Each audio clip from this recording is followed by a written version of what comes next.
Making headlines for this week of April the 3rd. Iran nuclear deal. Is Obama a peacemaker or an anti-war threat to a warmongering U.S. faction? David versus Goliath. Two small countries taking on the global banking cabal, each with a unique strategy. 187.5. Is there a new mathematical number that may answer the key to the universe? And the future of cleanliness. New technology on a personal level allows for washing clothes easily and safely. With news around, upon, within, and beyond our planet, the program making disclosure official. This is Cosmic Vision News. Here is Jeffrey West. Greetings and blessings to all. An Al Jazeera article on April the 3rd has reported that the United States, Iran, and 5 other world powers have sealed a breakthrough framework agreement outlining limits on Iran's nuclear program to keep it from being able to produce atomic weapons. Iranian Foreign Minister Mohammad Javad Zarif called it a win-win outcome. With a bit more on the story, here is a report from Euronews. Iran's foreign minister has arrived home to scenes of celebration after striking what's described as an historic nuclear deal. After long negotiations in Switzerland, Tehran has agreed to curb but not abandon its atomic activities in exchange for the lifting of crippling economic sanctions. Iran's President Hassan Rouhani says it confirms his country poses no threat. Until yesterday, he says, everyone was saying that enrichment is a threat to the region and to the world. Now everyone has accepted that the enrichment on Iranian soil is not a threat to anyone.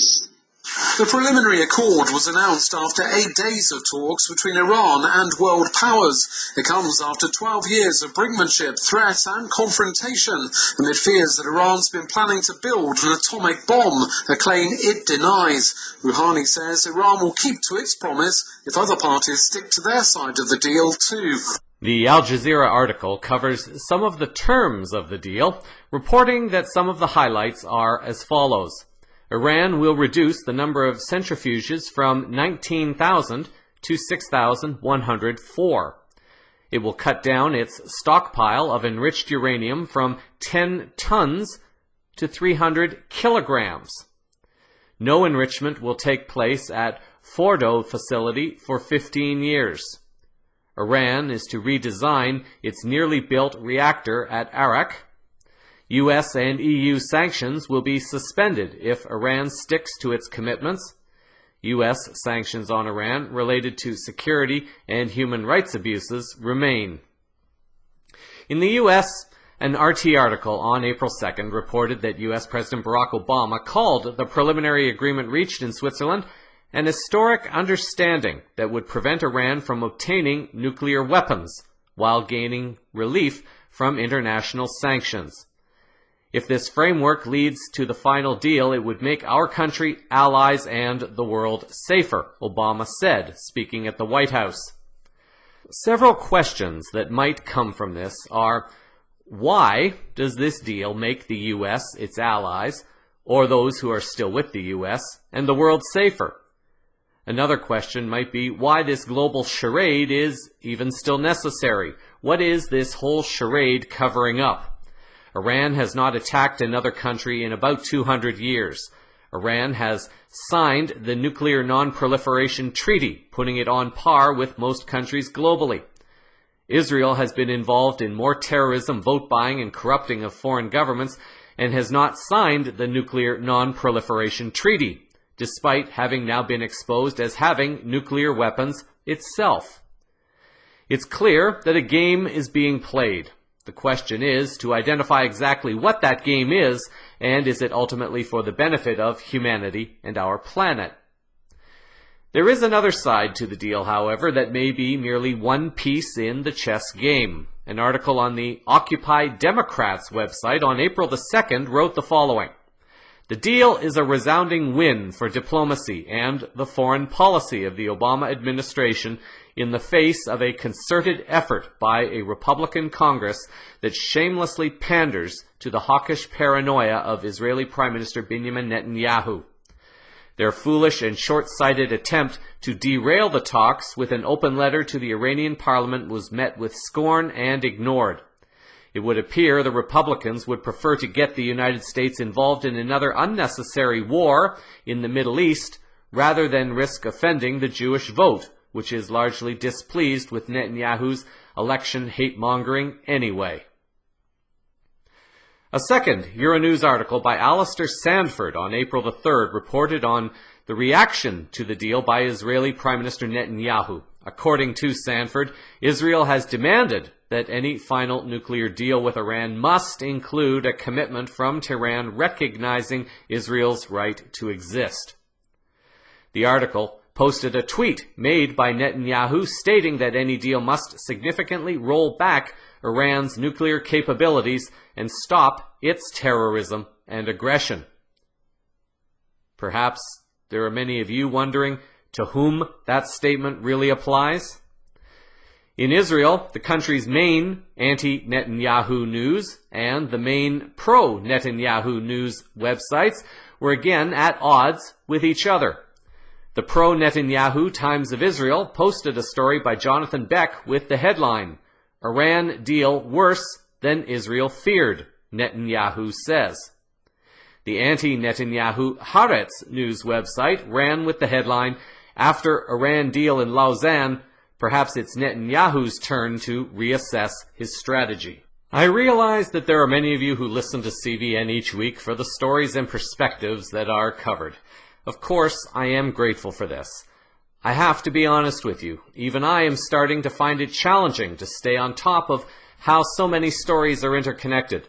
The forces that are controlling the world and the forces that are allegedly working to free humanity and our planet are working overtime in their disinformation. The energies appear to be bringing everything to a head at this time. The cabal efforts put disinformation to support their fear-based causes, while the forces attempting to free humanity may have to put out some of their own disinformation in order to stay one step ahead of the cabal, while also trying to keep humanity from falling into outright fear and chaos. I understand the reasons for this, although many may not.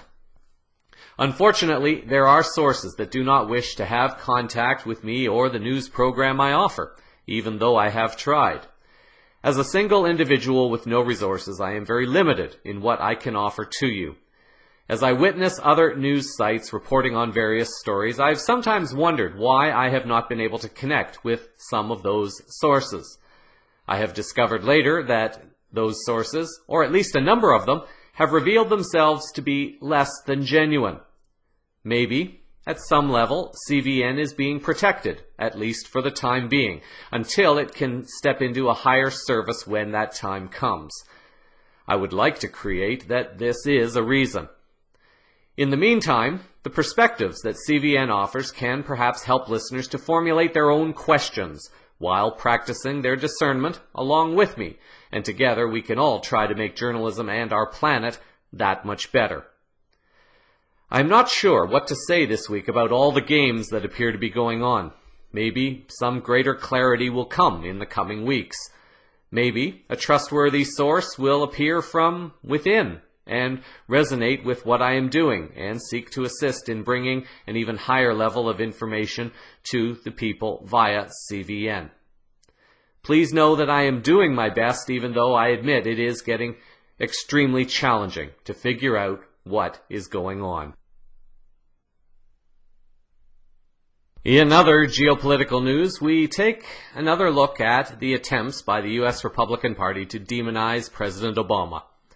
There are many people right now, not only in the U.S., but around the world, who are very quick to condemn U.S. President Obama as being the source of all that is bad in the U.S. and also in other parts of the world.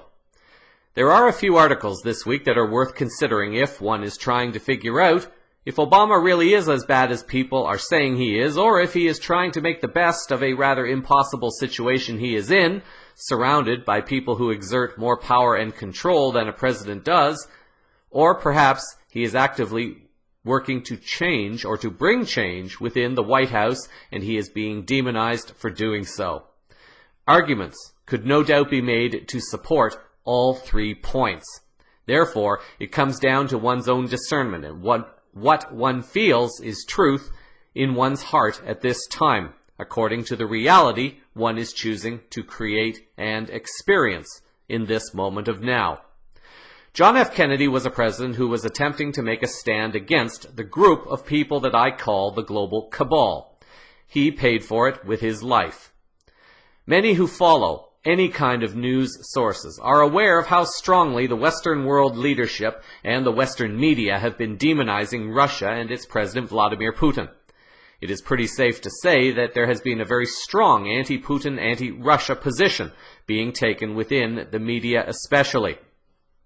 One could argue that this has at least partly been because Putin and Russia represent a severe threat to the global banking cabal and its partners who are aligned to a Zionist agenda.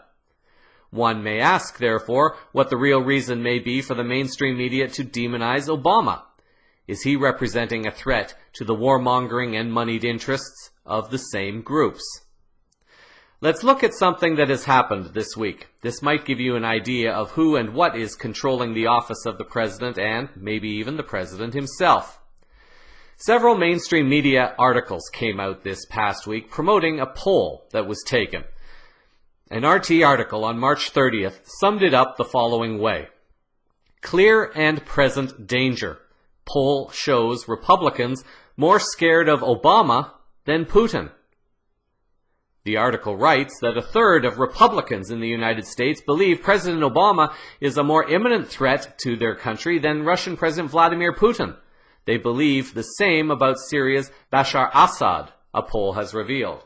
There is no measure of apprehension or bad publicity the American right has not directed in the past at the Russian and Syrian governments. It may then come as a surprise to some that many see their biggest threat as originating from the inside. The poll offers a pretty good idea of the fear levels of people within the U.S. and how influenced they have been by the mainstream media fear-mongering. MSNBC, in its article of the poll, writes it this way. Republicans were concerned about Putin, Assad, and North Korea.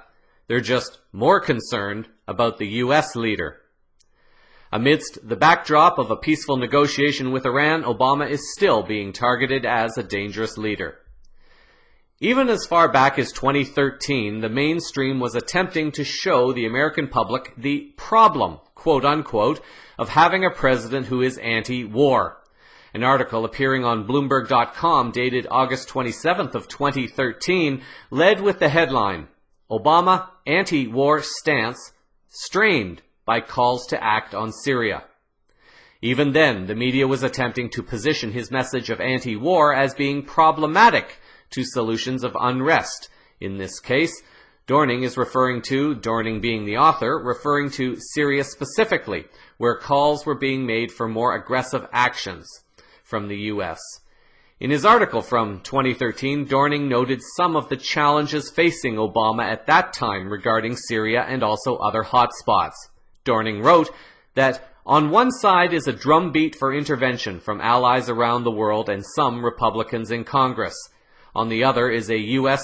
public weary of 12 years of war in Iraq and Afghanistan and offering little support for new military commitments in the region. Dorning quoted U.S. Republican Senator John McCain at that time as having said that if the United States stands by and doesn't take very serious action, not just launching some cruise missiles, then again our credibility in the world is diminished even more, if there's any left. When listening to politicians, it's very important to listen to the words they use and then put those words into some kind of context related to their overall message. It is important to distinguish between the credibility that comes with taking a stand against the cabal desires for war and the credibility that comes with gaining the recognition and support of a group that openly advocates war as an alleged solution to problems. Keep in mind also that problems, as defined by the warmongers, are those who represent a threat to their hegemony and control. The fact that there is even a percentage of people at all within each political party that consider the other party to be a threat to the U.S. is a statement of where politics in that country have moved. This week, U.S. Republican Speaker of the House John Boehner had this to say about Obama. Speaker Boehner reports that Saudi Arabia has launched airstrikes against Yemen. There seems to be a proxy war developing in the Middle East between Iran and Shiites and Saudi Arabia now and Sunnis. How concerned are you, and what role should the U.S. play in this ongoing conflict? The world is starving for American leadership. But America has an anti-war president. We have no strategy, overarching strategy, to deal with the growing terrorist threat. And it's not just ISIS or Al-Qaeda and all of their affiliates. We've got a serious problem facing the world, and America, by and large, is sitting on the sidelines. And I applaud the Saudis for taking this action to protect their homeland and to protect their own neighborhood. Mr. Speaker, that said, though, you said that America is starving for leadership and we have an anti-American president.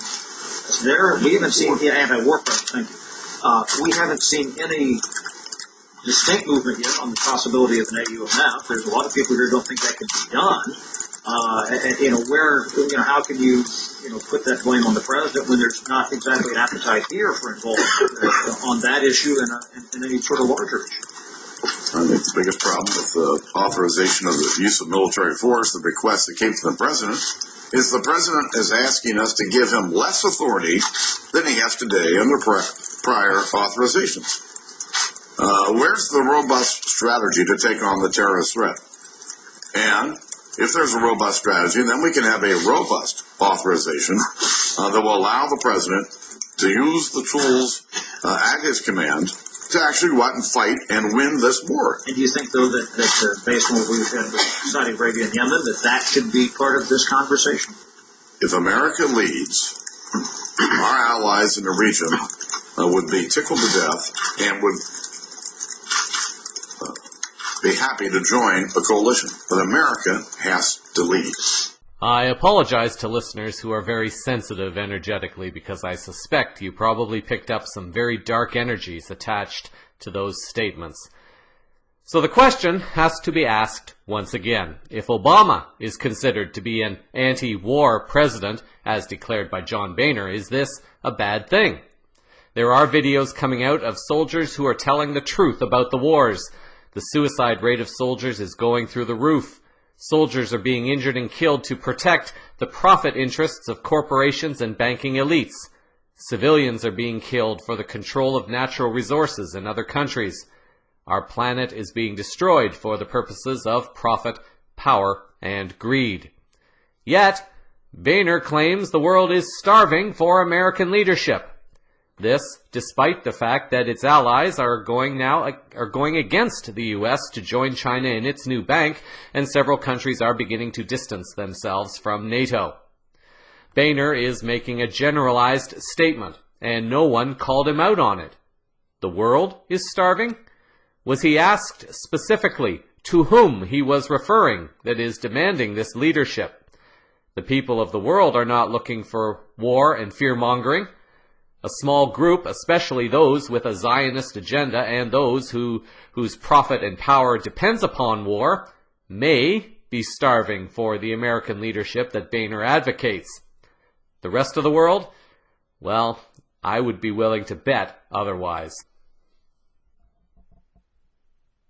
In financial news now, several potentially significant things have taken place in the past week. We start first by looking at what may arguably be the two biggest acts of resistance from two small countries against the huge machine known as the global banking cabal. We start first in Greece, where the talk is once again beginning to focus on a potential Greek default of its debt to the European bankers. Helena Smith of the London Guardian reported on the 1st of April that the viability of the EU and its most cherished creation, the single currency, are at stake.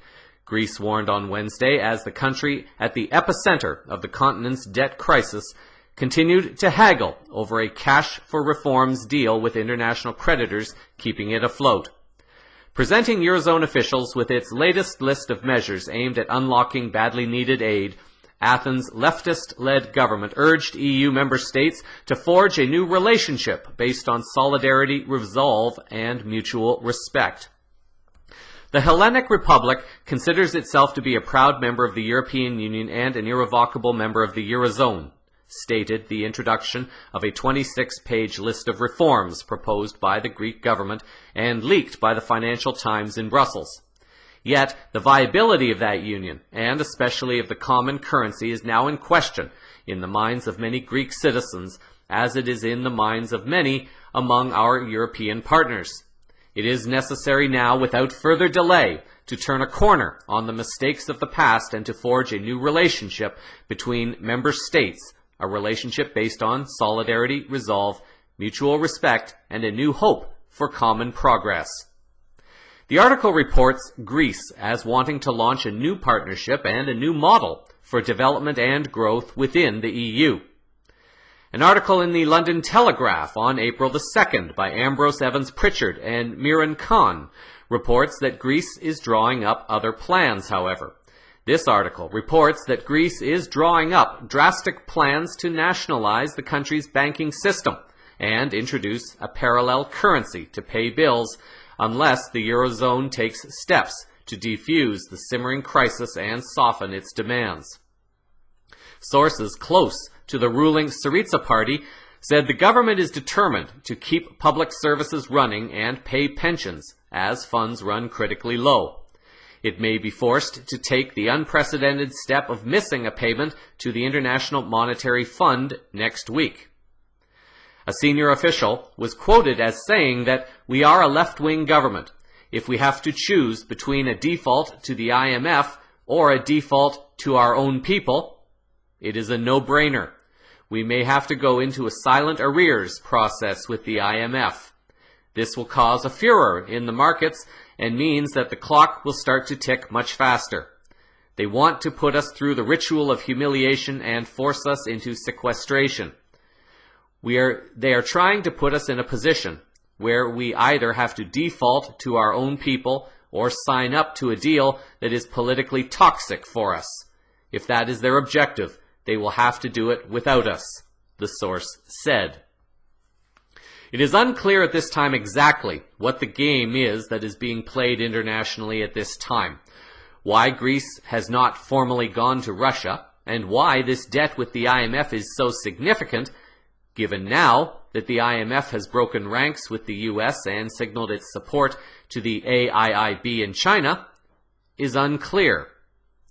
There is something far bigger going down in the global financial structure than what has yet to be revealed.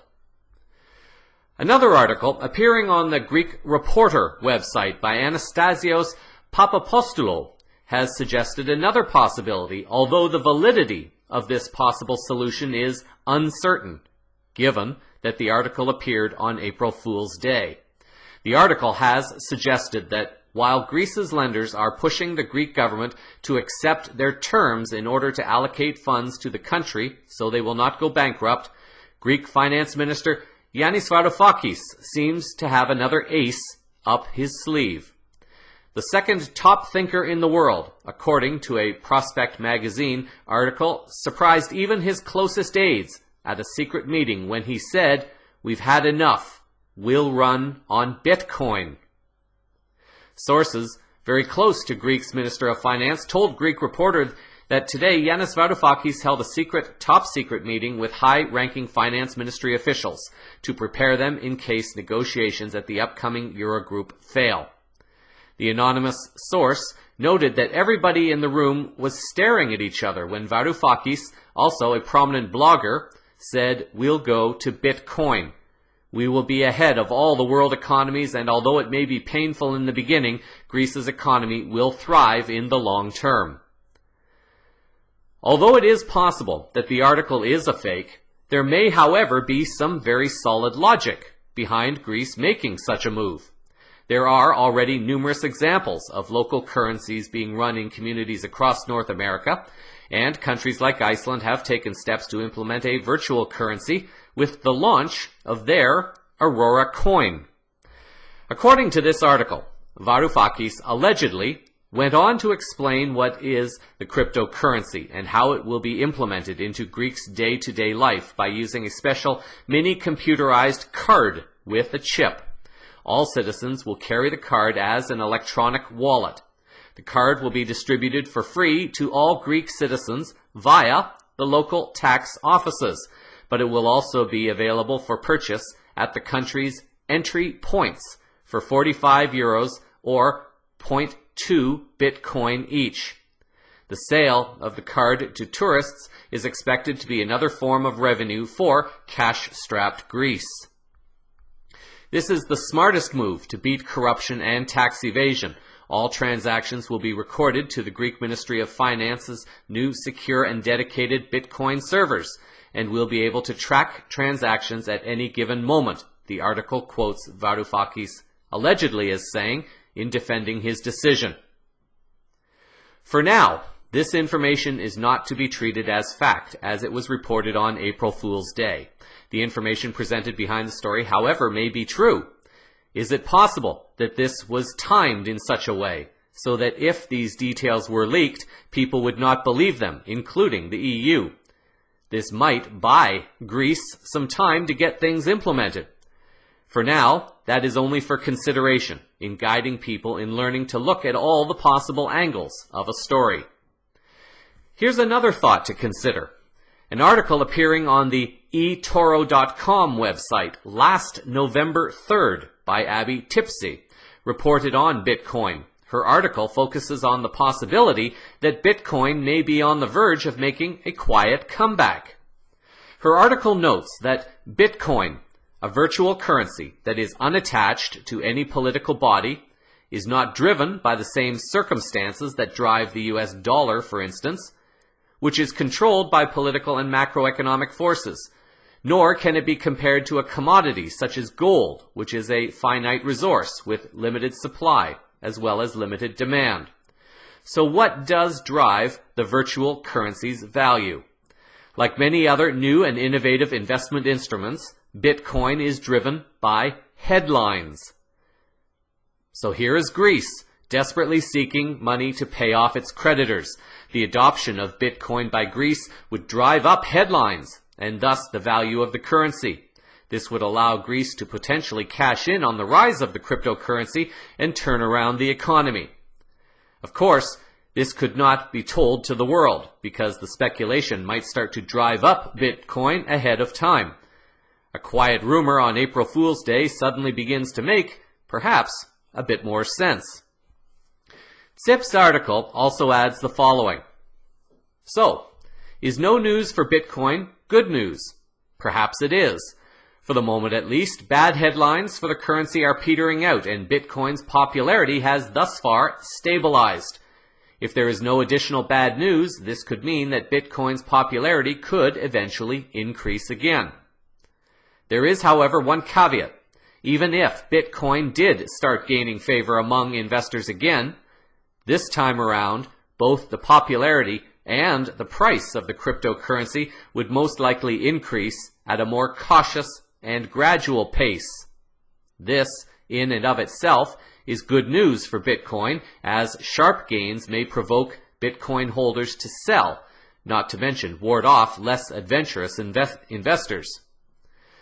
Assuming this to be true for a moment, this could provide the kind of stability that Greece would need to kickstart its national economy again and potentially fund programs that will lead to Greece's recovery. Just a few thoughts to consider and observe. This link and others will be in the show summary for this story. The second act of resistance this week comes from the country that launched the Aurora coin, Iceland. Although this virtual currency is not currently being implemented as a national currency, the Icelandic government is taking what many consider to be a radical action, and this is to restore the power and control of money creation to its central bank, instead of commercial banks. Keeping in mind the words of Amschel Rothschild, "Give me control of a nation's money supply, and I care not who makes its laws." This, in theory, would no longer be possible in Iceland. The article writes that the proposal, which would be a turnaround in the history of modern finance, was part of a report written by a lawmaker from the ruling centrist Progress Party, Frosti Sigurðsson, entitled "A Better Monetary System for Iceland." The findings will be an important contribution for the upcoming discussion, here and elsewhere, on money creation and monetary policy, Prime Minister Sigmundur David Gunnlaugsson said. The report, commissioned by the Premier, is aimed at putting an end to a monetary system that has been in place through a slew of financial crises, including the latest one in 2008. According to a study by 4 central bankers, the country has had over 20 instances of financial crises of different types since 1875, with 6 serious multiple financial crisis episodes occurring every 15 years on average. The new system aims to put a stop to this boom and bust cycle. Just like all other modern market economies, various central banks control the production of the physical money supply, but not the creation of all money. It is this process of creating money out of thin air that forms the basis of the fractional reserve system of banking in use today globally that has led to the debt and enslavement of humans worldwide to a criminally fraudulent system of banking. The article continues. Under the so-called sovereign money proposal, the country's central bank would become the only creator of money. Crucially, the power to create money is kept separate from the power to decide how that new money is used, Mr. Sigurðsson wrote in the proposal. Compared to other central banks, Canada's is a bit different because it is still considered to be the people's bank, although in practice, the Canadian Central Bank has sold out to the banking cartel interests also. The Central Bank of Canada no longer creates its own money for the government and the people, but merely borrows it from the international banking cabal and loans it out to both the government and the people. Iceland is moving towards restoring its central bank as the creator of money for the country, while preventing the global cabal from having any influence over the national money supply. A surprise has appeared this week with regards to the application process for China's Asian Infrastructure and Investment Bank, or AIIB. According to an article appearing on the channelnewsasia.com news website on April the 1st, Israel has applied to join China's AIIB. There are perhaps some, if not many, who may be hoping that this is, in fact, an April Fool's joke article.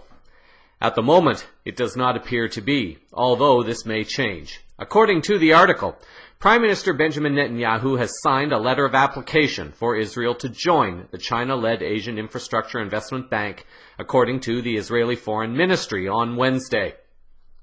More than 40 countries, including Asia, or rather Australia, South Korea, Britain, France, Germany, and Italy have said they would sign up to the AIIB, with Japan and the United States the 2 notable absentees.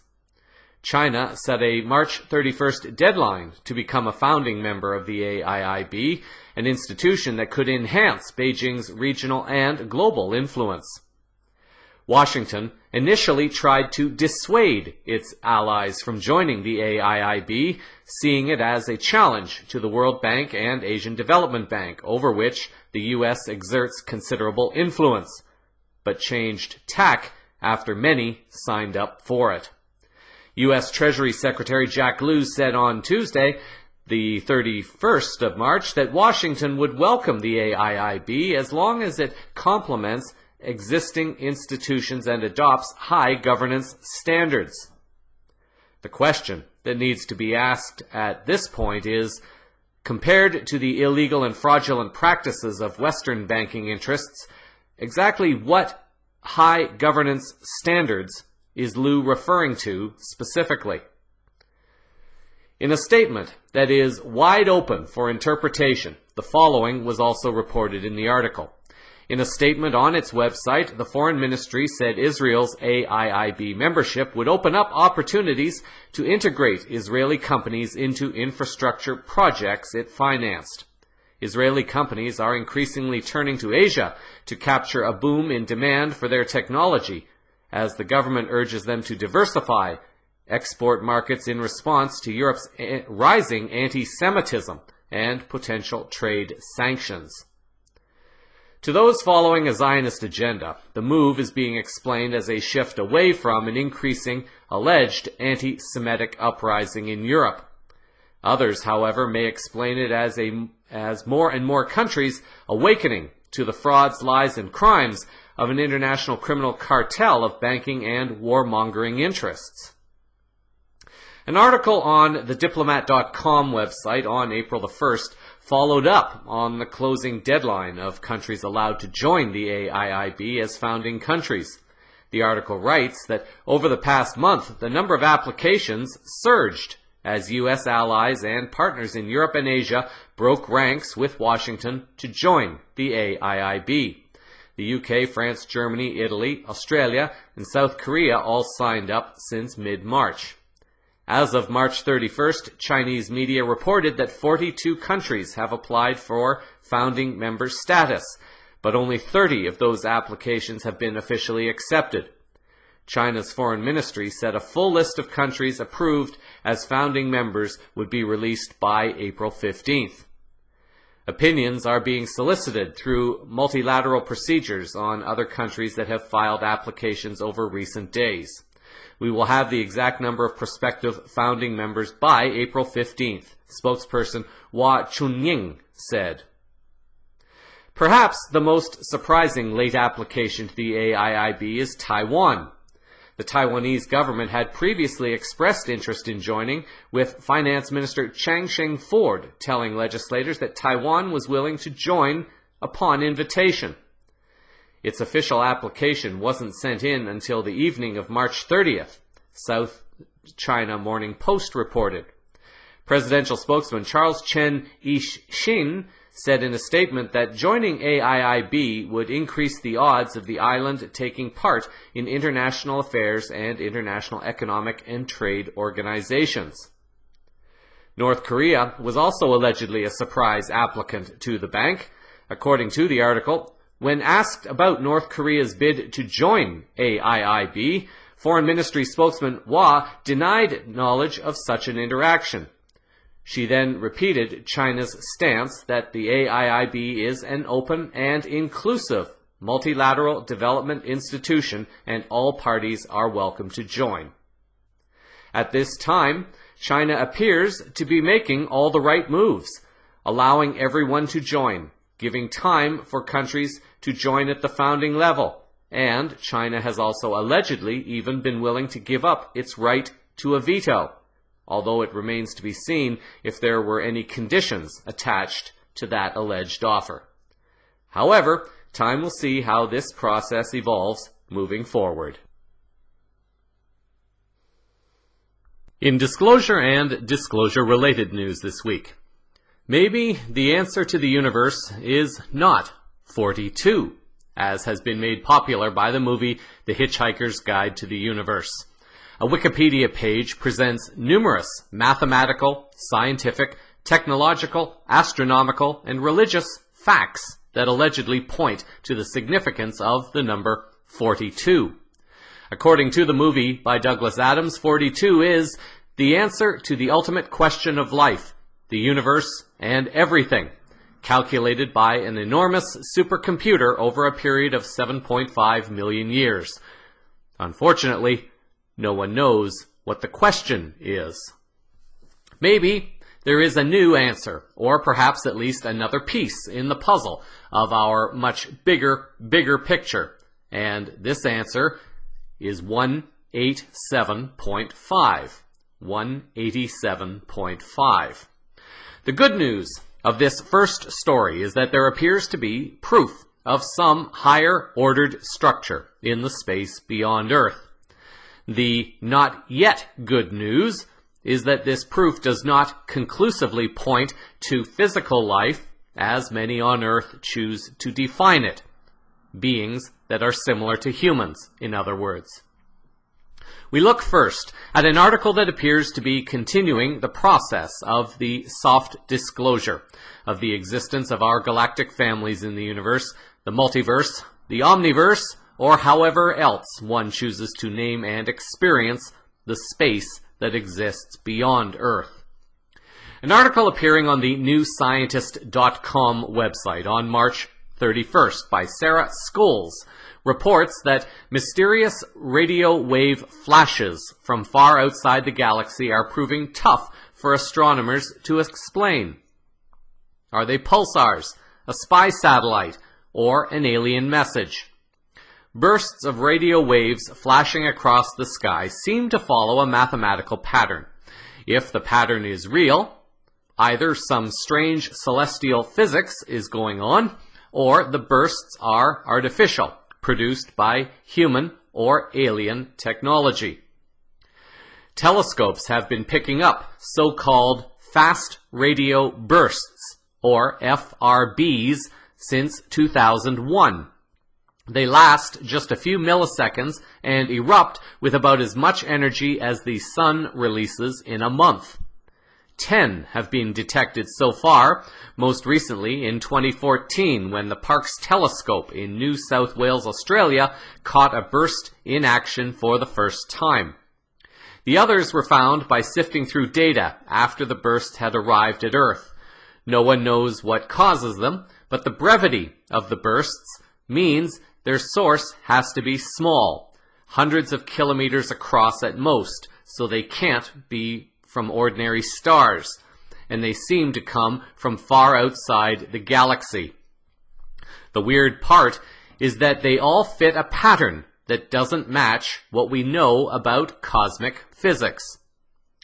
To hopefully help some understand this a bit better, imagine all the FM stations on your radio playing the same song at once.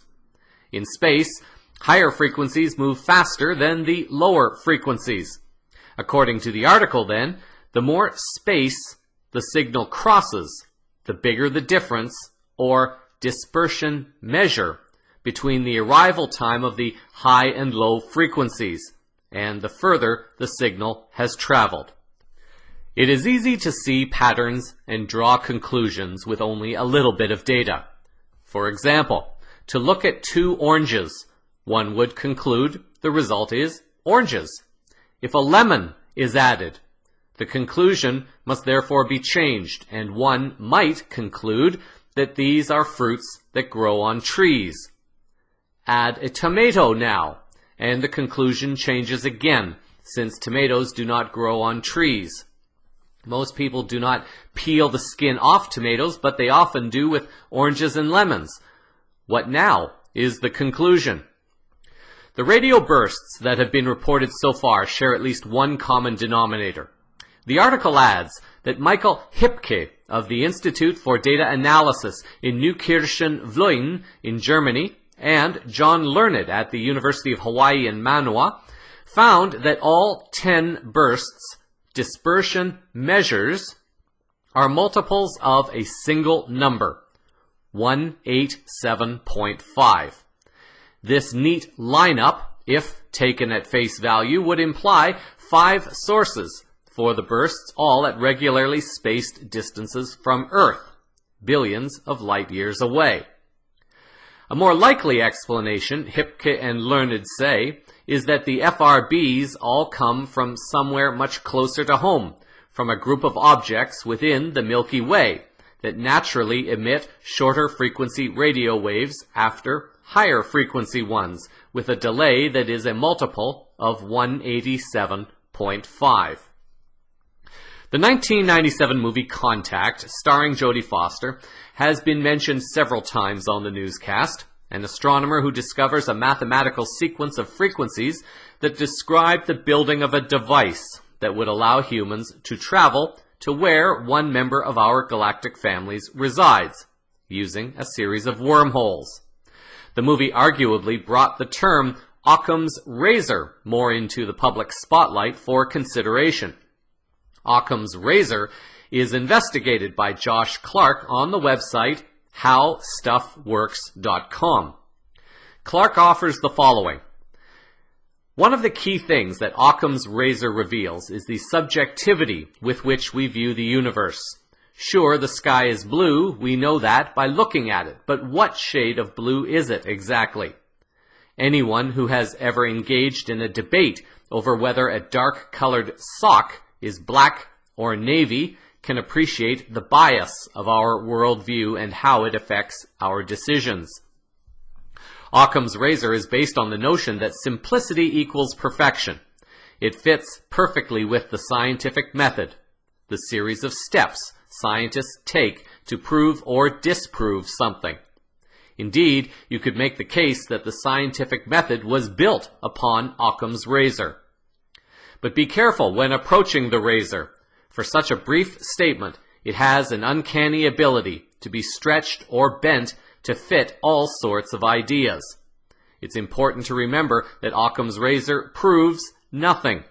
It serves instead as a heuristic device, a guide or a suggestion that states that when given two explanations for the same thing, the simpler one is usually the correct one. The New Scientist article offers an example of applying Occam's razor. The article writes that the most tantalizing possibility is the source of the bursts might be a who, not a what. If none of the natural explanations pan out, their paper concludes, an artificial source, human or non-human, must be considered. I say again, however, this proves nothing. Another article on this story prepared by Nadia Drake, who explores also the phenomenon, and although Drake seems to have the hope that it will point to proof of ET life, she offers that it will be hard to say whether this particular pattern of 187.5 will hold up at all. In her article she writes, "It's an exciting possibility. Trouble is, the trend identified in the study isn't likely to survive for one simple reason. Newer observations, not included in the study or reported by New Scientist, fit the current pattern." Consider this for a moment. Every aspect of life has its own frequency. Frequencies combine to create other entities and frequencies. The human body, for example, has a uniquely different combination of frequencies because each human is the sum total of his or her experiences, which gives him or her a sum total frequency that will be different than another human. Put all those unique frequencies into a collective, such as a country with its prevailing nation-state consciousness, and the nation might have a frequency. These frequencies combine with all other frequencies to give our Earth an overall frequency that is the sum total of all that exists upon her in any moment of now. Please do not accept that as truth. I am merely offering this for possible consideration. Perhaps the frequency discovered is one particular member of our galactic families, and they just happen to have the area code 187.5, just as each country has a unique area code for telephones and for IP addresses. Just because future radio bursts may not fit the current revelations does not necessarily disprove or prove anything. So the evidence may not conclusively point to life as humans relate to it beyond Earth. What it does prove, however, is that there is increasing scientific evidence to support the bigger picture of the human story, that there is some form of higher ordered structure within the space beyond Earth, even if humans are not being told just yet what exactly it is. This is starting to come, however. How do we know this? The story was also covered by Forbes Business Magazine, a well-respected international business journal. The fact that they are now covering stories such as this might suggest, perhaps even strongly, that the seeds are being planted for a larger disclosure-related message to be delivered to humanity. At least, this is how I choose to interpret it. Is there a link between 42 and 187.5?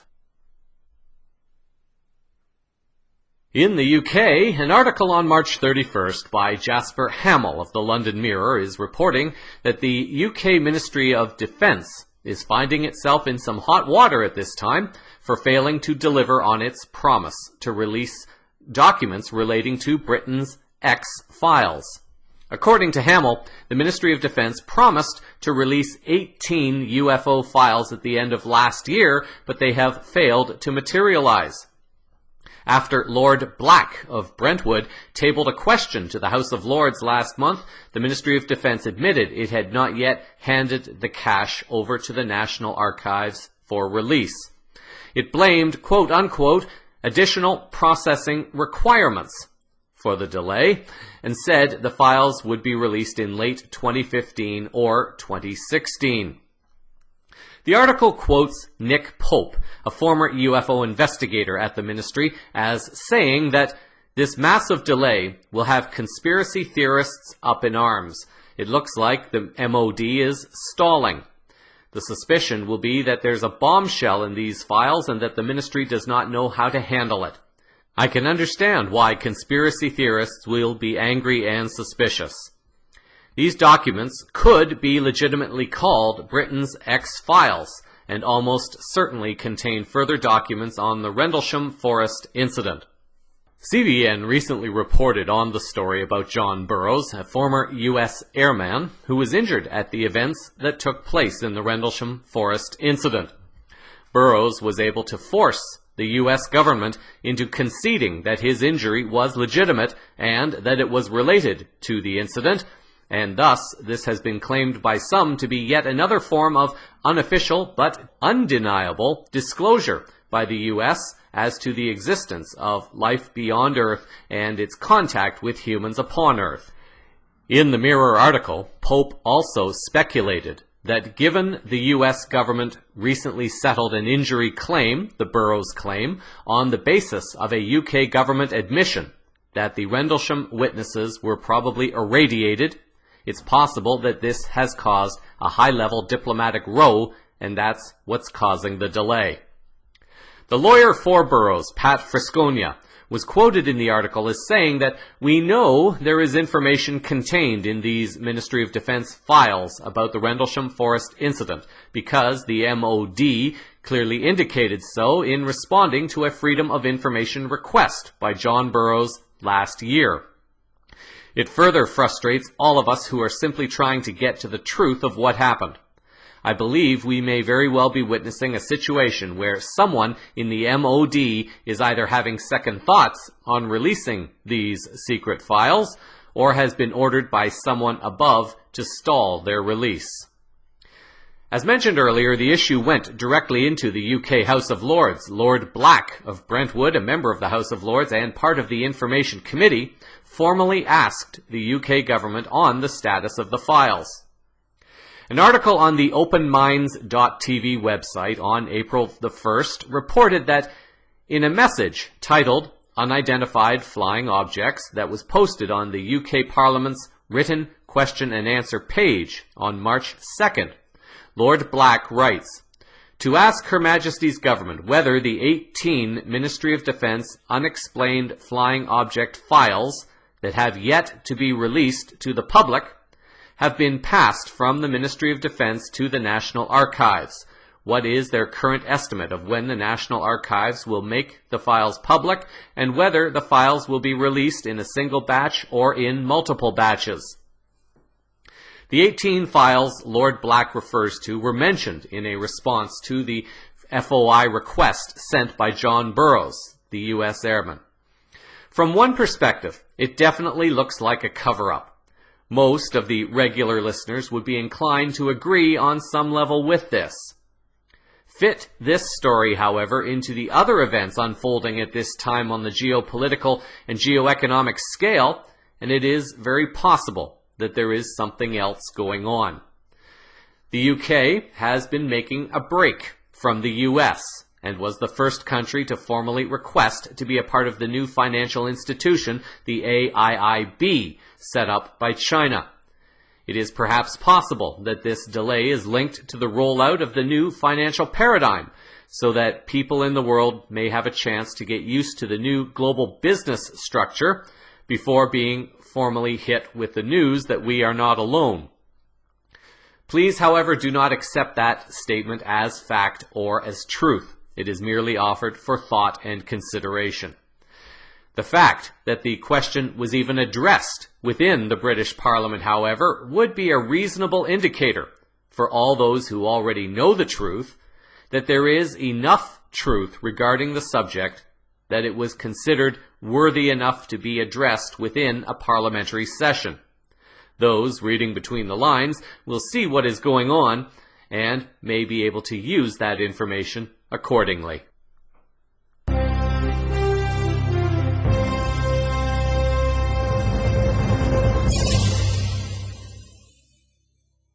In tech news, the advancements in 3D printing continue to move forward and are getting ever more impressive. 3 articles appearing on the 3dprint.com website were considered worthy notes for tech news this week. The first 2 articles report on the continued advancement in the use of 3D printing for human body parts, or bioprinting as it is known. The first article takes us back to November of last year. 3D Print posted an article last November by Michael Moody reporting the following. Predictions as to when the first living transplantable organs will be available has been the subject of much debate. However, according to a group of Russian scientists, the release of the first organs will be in 2015. The group has taken a little bit of a different approach since they will be starting with transplant-ready thyroid glands. But what about the thyroid they promise in 2015? According to Mironov, they can tell exactly when their revolutionary technology will be unveiled. So get your calendars out. He is advising that you will see bioprinted thyroids available on March 15th, 2015.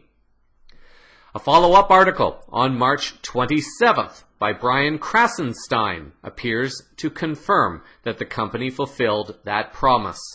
Krasenstein writes that here we are at the end of March and the company has seemingly come through, holding a major press conference in Russia yesterday to announce their achievement.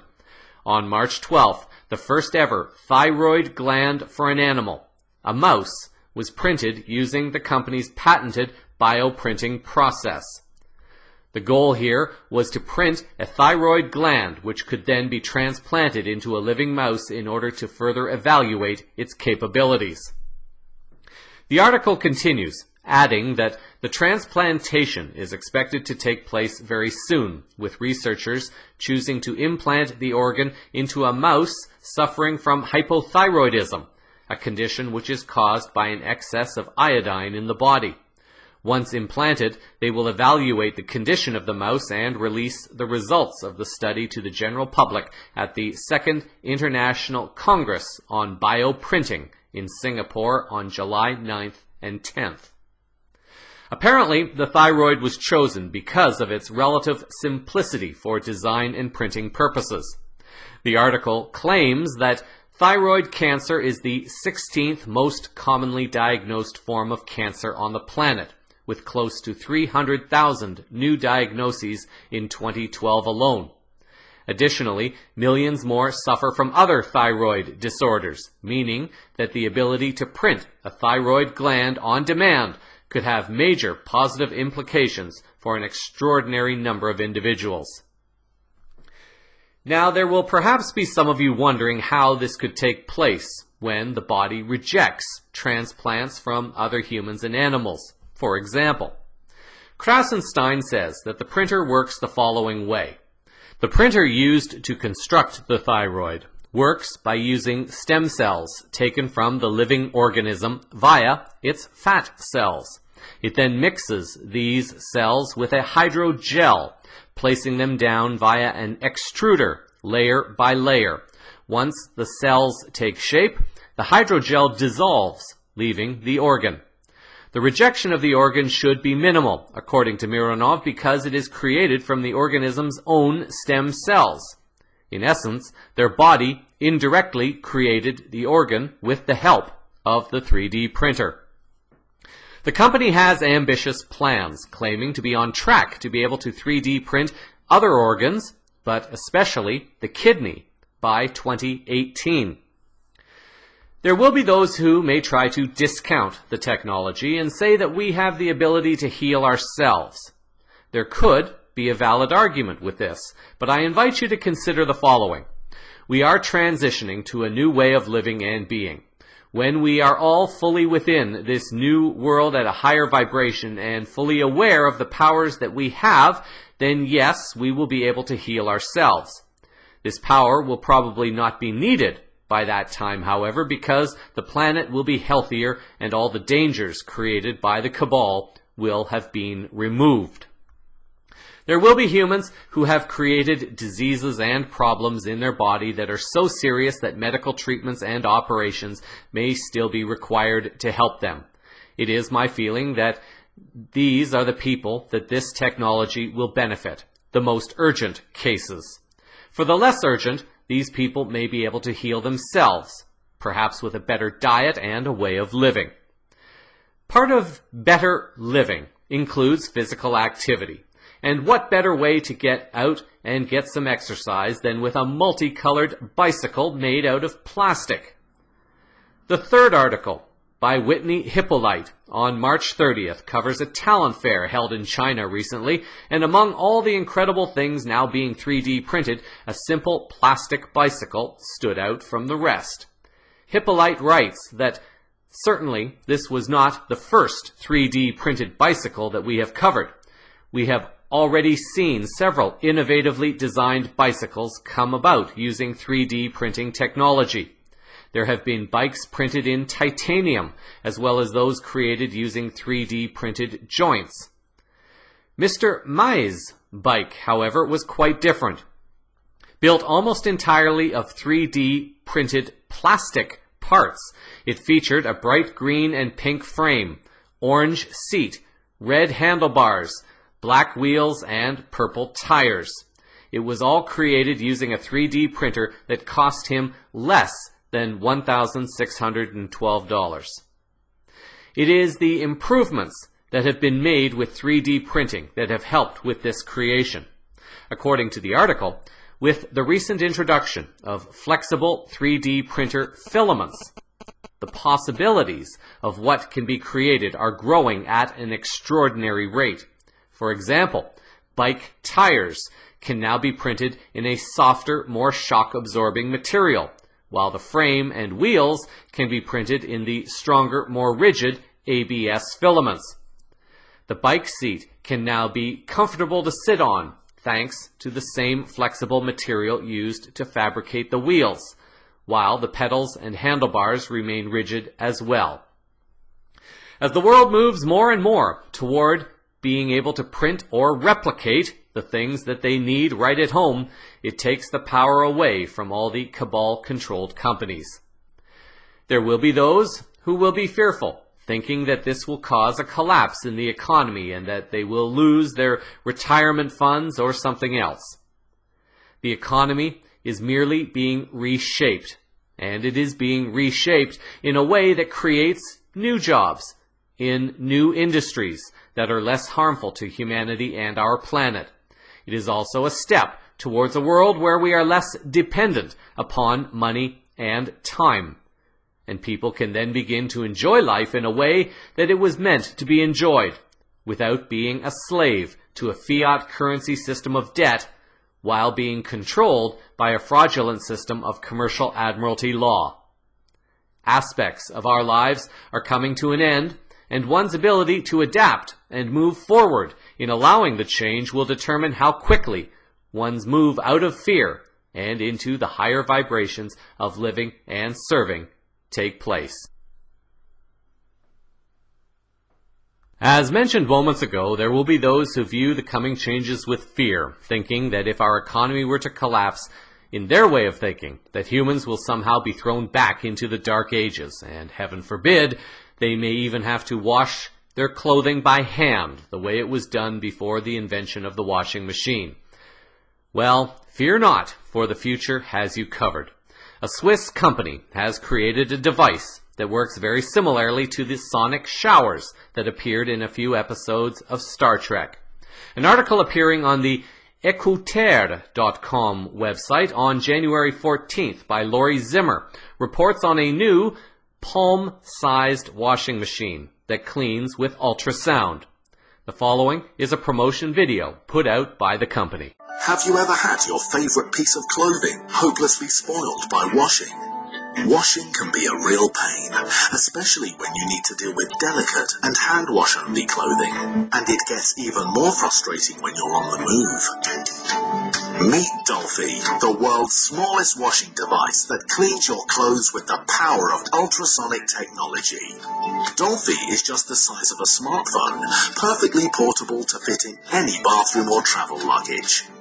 Using advanced ultrasonic cleaning technology, Dolphy carefully cleans even the most delicate fabrics without damaging or discoloring, ever. No rubbing, no whirling or stretching, no fading colors, no wearing off. Your favorites will be thoroughly and carefully cleaned from the inside of the fabric fibers by the power of ultrasound. The process efficiently removes dirt and odors. Your clothing will become ultra-fresh after ultrasonic cleaning. And Dolphy is so compact that it can always be with you in all your exciting travels and life adventures. Wherever you go, Dolphy can too. How does it work? It's amazingly simple. Just put your clothes in any sink or waterproof container. Add water, detergent, put Dolphy inside, then switch the device on and enjoy your free time. You'll see Dolphy glowing blue as it softly cleans your clothes. It works like magic. After about 30 minutes, your clothes are clean and fresh. Rinse them, hang them out to dry, and you can slip again into your favorites. They will look like new, even after many washing cycles. Dolphy's innovative technology has been developed and tested by MPI Ultrasonics Engineering Laboratories in Switzerland. The heart of the device, a powerful transducer, creates and emits ultrasonic waves that are multimode, wideband, and progressive. These precisely modulated sound waves travel through water and form microscopic high-pressure bubbles. This process is called cavitation. The tiny bubbles then implode, creating millions of microjet liquid streams. Those invisible yet powerful streams safely wash away all the dirt from the fabric. Dolphy is great for your personals, silk, lace, cashmere, everything that you would normally hesitate to throw into a washing machine. With Dolphy, you can forget about hand washing, damaged clothes, and the hassles of laundry while you travel. Enjoy freshness and freedom with Dolphy. Zimmer notes in her article that ultrasonic cleaning has been around since the 1950s. Unlike its industrial-sized brethren, however, Dolphy is being positioned as the world's smallest and gentlest ultrasonic washing machine, suitable for everyday consumer use. Zimmer added an update to her article 1 week later to add that the Dolphy is now available for pre-order via Indiegogo at an early bird price of $99 with free shipping within the United States. Part of the campaign funds will go toward dolphin research and welfare. According to the website for the product, that price does not appear to be available any longer, but it is being advertised at $129 US. At the moment, it appears that the devices will start being delivered around August. The links to this story will be found in the show summary. Over to health news now. Are you an individual who has a really good ear for listening? Are you one who may still be searching for a way to help make a contribution in making our world better and maybe contributing to a significant breakthrough and solution? Are you one who has the time and energy to commit a certain number of hours each week to a project for global change on different levels? If so, perhaps this is a story that may resonate with you. There are tools and techniques that are available to humans to help change the world if they are open to them and feel called to learn them and apply them. Of course, not every human will resonate with every technique. Some humans have an aptitude for technology, while others have an aptitude for communication, some for writing, and others still may be really good at listening to sounds and be able to hear more than just noise. Some of these people have excelled in a study of language called reverse speech. Those who have worked with it and who have become comfortable with listening to sometimes confusing sounds of reverse speech to identify words that can form the solution to the problem or issue being discussed in the forward version of the recording. One individual working with the study and practice of reverse speech is George Duzman. Longtime CVN listeners will remember George's name, as he has also been developing his own version of the emotional freedom technique known as tapping. With tapping, George has been able to assist a number of people in identifying and releasing issues relating to traumas and to past lives. CVN spoke with George, and he shares a bit about what reverse speech is and how it originated, followed by some of what he has learned with reverse speech, and then finishes up with what potential volunteers might be able to offer to have the best chance at succeeding with this project. Reverse speech is a discovery by David Oakes in 1984 that language is actually bidirectional. When we're speaking forward, from time to time we also speak in reverse, clear phrases and sentences. This is often a commentary by the deep mind, some people call it the God mind, about what we're thinking and feeling when we're talking. That means that you can take and discuss something you want to know and listen backwards for the commentary from your God mind, giving you more information about what you're talking about. That is absolutely astoundingly awesome. David Oakes was a counselor for Christian youth, and they were coming to him all frightened because they heard about the devil speaking backwards in rock and roll music. And so David said, that's a bunch of bunk, and so I'll prove them wrong. So he got some recordings and started playing them backwards.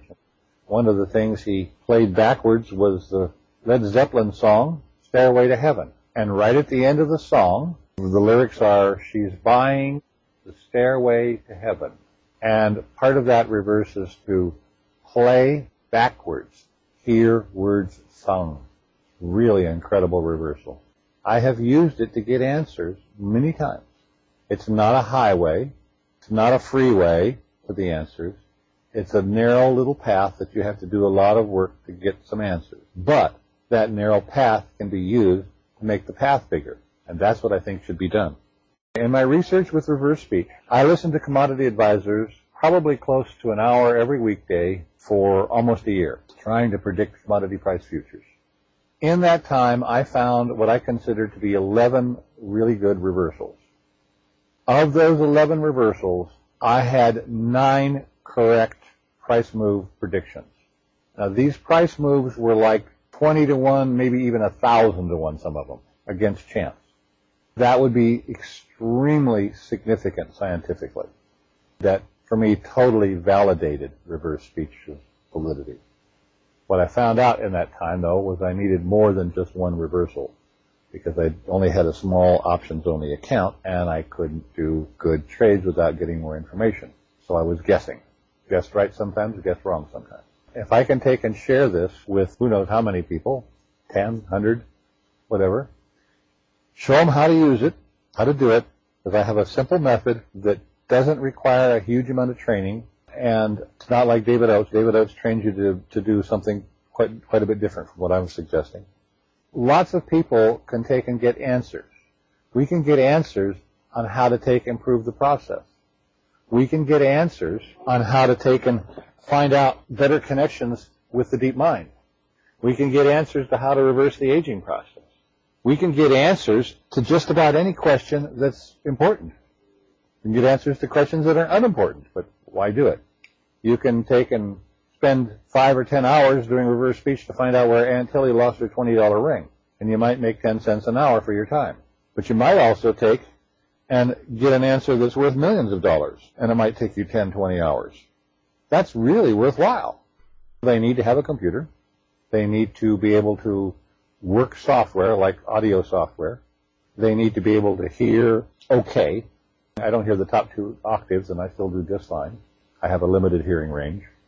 If your hearing is hugely impaired, you're going to have problems. And you have to understand that our deep mind has all the answers.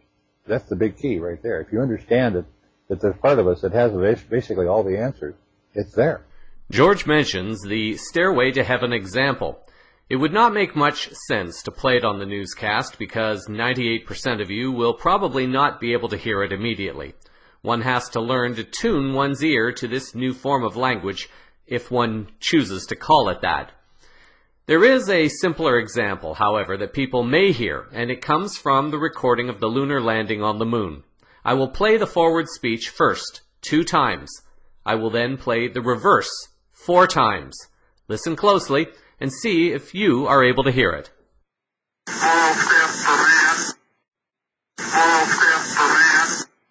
Let me give you a clue. The first word sounds a lot like the word man.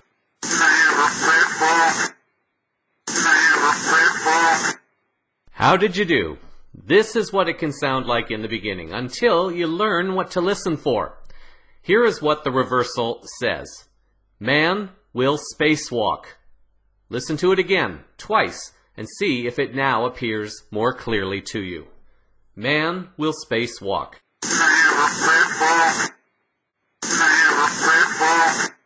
On the website for David Oates, one can find more information about the process to decide if it resonates with him or her. Some may choose to work with David Oates directly and pay for his course. George is offering to work with people to develop their own potential in reverse speech. He believes strongly in the potential power of this tool to help people and help humanity and our planet. He offers this as a service of love for the betterment of our planet, feeling that when the right people come together and make the concerted effort to achieve a few concrete goals, that they all will benefit, as will humanity and our planet. There are perhaps 2 questions that may come to mind first for many who think of reverse speech because they will have heard about reverses that came from playing rock music backwards. One question deals with whether or not reverse speech is a cult, and Oates says no, it is not. According to his website, in the Frequently Asked Questions page, he writes, "It is another modality taught like neurolinguistic programming, hypnotherapy, and Gestalt therapy. A cult is a religious organization that relies on people giving their responsibilities for themselves and their lives over to the cult, often with their possessions. Reverse speech, on the other hand, does the exact opposite by giving back self-control to the individual. Cults disempower people. Reverse speech is all about empowering people. By hearing your inner voice, you can free yourself of lifelong damaging patterns." Another question is whether or not reverse speech can cause harm. To this, Oates replies, "Unfortunately, the answer is yes, if used incorrectly and without due care. That is why reverse speech training and the Code of Ethics has been meticulously designed to minimize any possible damage. Some areas addressed include not doing reversals on family and friends. This is ill-advised as it can cause tensions and conflicts. It is also ill-advised doing reversals on yourself, as it can cause psychological stress. Therefore, for this project to be successful, it requires people with a strong passion for helping others and our planet with the knowledge that they, and ultimately family members, will benefit indirectly with their service." George understands that many are struggling financially, and he is no different. It takes practice, like anything, to learn a new technique. So if this is a project that is speaking to you, you are invited to reach out and connect with George. If you are one who is also dealing with particular traumas in your world at this time, or if you feel that you have some past life issues that may be needed to be dealt with, you may also wish to contact him and ask about this tapping process for dealing with issues locked up within oneself. Several listeners have contacted George previously, and it has been reported that a few of them had really good breakthroughs. If this feels good to you, this may offer an option for you to consider at this time. George can be contacted via email at full fullconsciousness@gmx.com. fullconsciousness@gmx.com. All links and George's email will be found in the show summary. In this week's Final Words, I would like to share messages from 2 articles relating to the shifting energies at this time, its effects, and how one may be able to ride this wave of change as easily, comfortably, and safely as possible, but also within the guidelines of one's own soul contract. The first comes from an energies forecast for April from Emmanuel Dogger, as posted on his blog page. Dogger looks at the coming month in the following way, and perhaps this may resonate with you in this moment of now. Dogger writes the following: To our spirit, nothing is ever broken. Nothing needs to be healed, because at the core of each of us there resides only pristine wholeness and perfection. When we speak of a breakdown, it actually refers to the dismantling effect that occurs in the experience of the mind when it feels like it has reached a tipping point where even it knows change has to happen. This tipping point can feel very uncomfortable at times, which is an indicator that some type of internal shift is happening. The mind is not the biggest fan of change because it has been conditioned to register change as something that will take it away from the identity it has created for itself. There are those who understand how to embrace change. We may know them as people who constantly reinvent themselves to become an even greater version of who they were the day before. How are these people able to embrace change so easily? We all know someone like this in our lives. Take a moment to reflect on this person. You may notice that they may be someone whom you'd consider to be more of a free spirit. The reason these people are able to embrace change more easily is because they think more with their hearts than with their minds. The spirit is fueled and excited by change. It thrives on change. Those butterfly feelings that we feel inside when something big is about to happen in our lives is our spirit dancing with excitement, letting us know that a great shift is about to happen. However, the mind, as you may have noticed, registers the butterfly feelings in the stomach as nerves or fear because it simply is not understanding what's happening. So when that happens, just let your mind know that those feelings are a confirmation that your spirit is getting ready to create a wonderful experience for you, and for that reason, it no longer has to be afraid anymore. The energies that come in with March have been nudging us to go way beyond our comfort zone. If we weren't aware that this was happening, we may have found ourselves feeling lost, confused, and at a point of experiencing some sort of emotional, mental, or physical breakdown. Remember, a breakdown is just another term for the dismantling of limiting patterns that no longer serve our highest and greatest good. It's the experience of no longer being able to find comfort in those limiting patterns. A breakdown can be one of the most spiritual experiences we can have because it gives us time to reassess our lives and create a new reality for ourselves. It's what we allow ourselves to learn from the breakdown that shapes what the next chapter of our lives will look like. What's causing these breakdowns?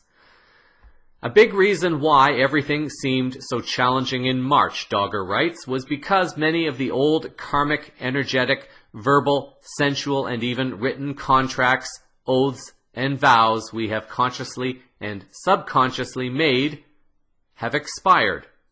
Here are some things that might be showing up as a result of the expiration of contracts. We're being called to release a marriage or romantic partner. We're being called to move. We're being called to let go of our current job, project, or other business ventures. We're ready to align with new friends and release others. We're not fully clear on our purpose. We're experiencing a loss of appetite. We're experiencing unexpected feelings of loss, sadness, and grief. We're feeling more emotional than usual. We may have experienced the transition of a loved one.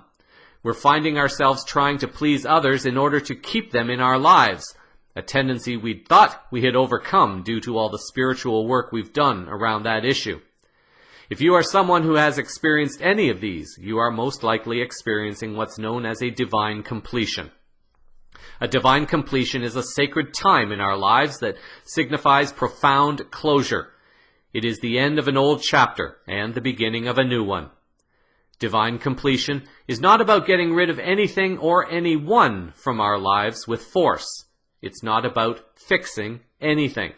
It's actually about understanding that we have come to a point in our lives where certain contracts, vows, and obligations we've had with certain people, places, experiences, and even with ourselves have been fulfilled.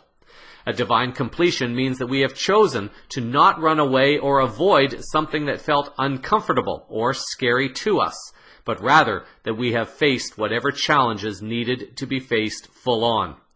We have learned our lessons and are no longer in need of recreating that experience in our lives.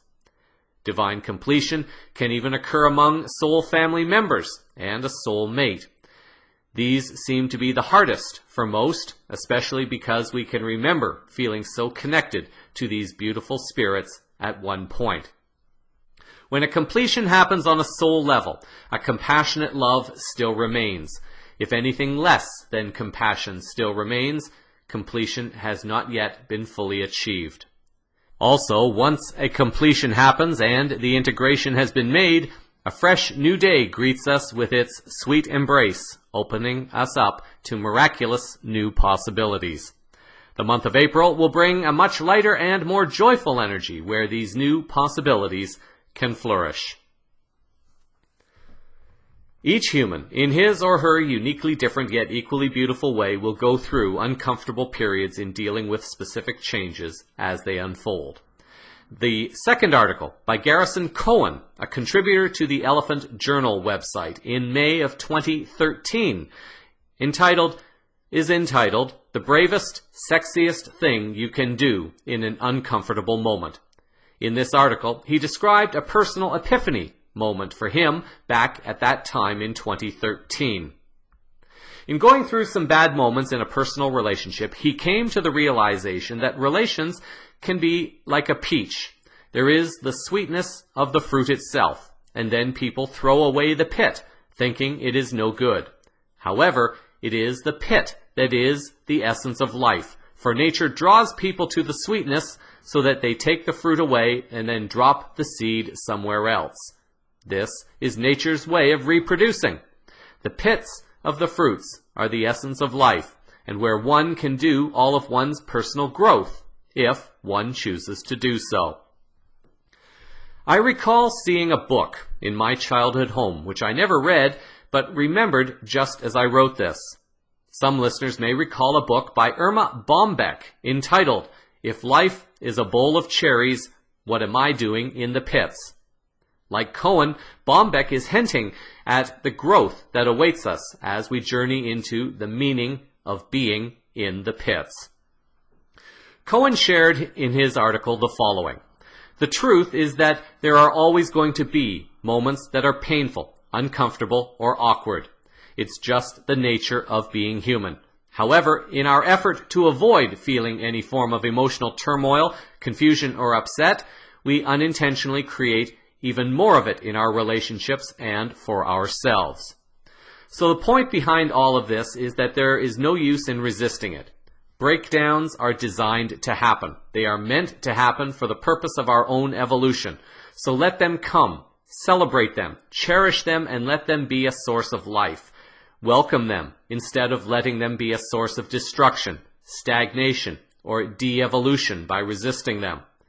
So how do you do this? It's simple. Just don't resist it.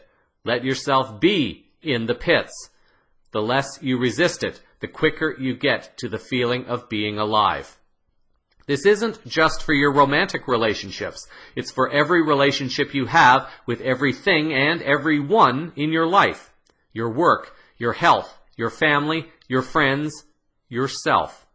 Any place where you could find yourself in the pits is a place that is a potential source of greater connection to life. However, in our romantic relationships, we have the opportunity to go on that journey together in a way that massively accelerates our own personal evolution. That is why relationships that choose to run toward the source of life instead of away from it are far richer and enjoy far more fruits than others. Create a wonderful week until our next Moment of Now. So these were a few of the unfolding higher consciousness news stories around the world this week. Cosmic Vision News is a part of the Enlight Universal group of programs. Links to stories used in this broadcast are published in the show summary on the blog at cosmicvisionnews.com, on CVN's Facebook and Scene pages, CVN's YouTube channel, and also on Twitter, Google+, and LinkedIn. Thank you for sharing your time with me. I'm Jeffrey West, reminding you that the meaning of life is to find your gift, and the purpose of your life is to give that gift to others. Until our next Moment of Now, stay grounded in love, hold the vision of light and peace in your hearts, and keep your eyes to the skies. Disclosures unfolding all around you. Namaste.